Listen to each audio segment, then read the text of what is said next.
This is the end of Retail Insights, the first retail event I've been to in Copenhagen.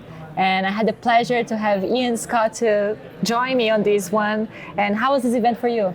It's been wonderful. Aside from you forcing me to go on stage at short notice to host a discussion panel with very little notice and a subject that wasn't my core expertise, but I ended up thoroughly enjoying that, even though, just as you told me for about an hour beforehand that I'd be okay.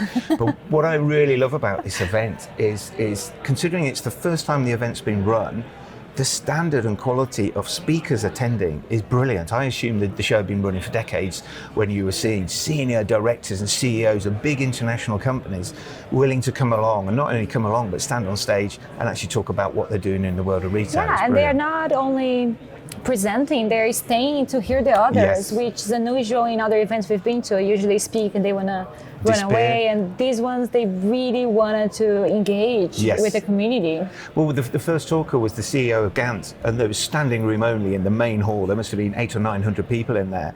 And what he said was the thing he was most looking forward to was then going and listening to the other speakers and having a talk. And that's a real good sign of a show that they feel there's a collective worth in what's going on, and there's a real value to the event. So I think it's brilliant. It's one of these things I hadn't heard of until you suggested I come along, and now I've been surprised and delighted by it, definitely. Yeah, so are you coming next year? Definitely, yes, I'd love to come back again.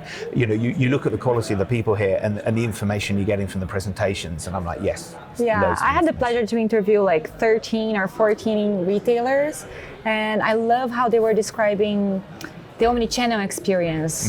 Some were only e-commerce, and now they're building stores so they can engage with the customer in a physical way, right? And that has been very thoughtful for me when it comes to learning about the Scandinavian ecosystem and retail in general, right? Like this rule applies to everywhere. You can see how sophisticated even startup retailers are now. You know, we've been chatting to a few and maybe only have one store, and they've been doing e-commerce, and you see their understanding of how the mechanics of the different channels working is really sophisticated.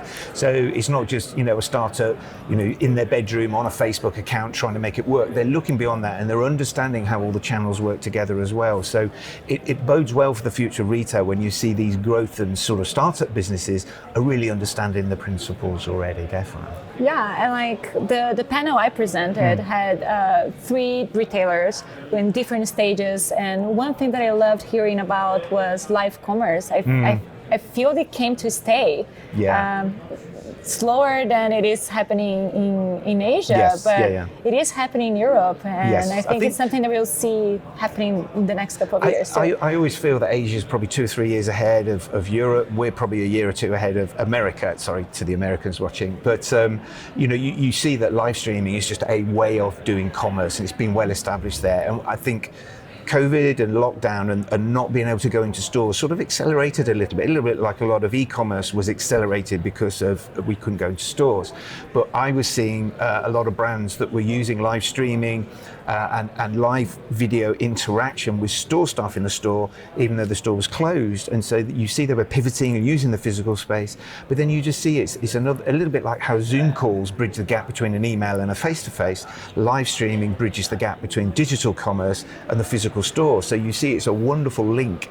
And I think it'll be here to stay, and it will grow more in Europe as well. Yeah, and what are our plans tomorrow? Do you want to tell them? Tomorrow is going to be great fun.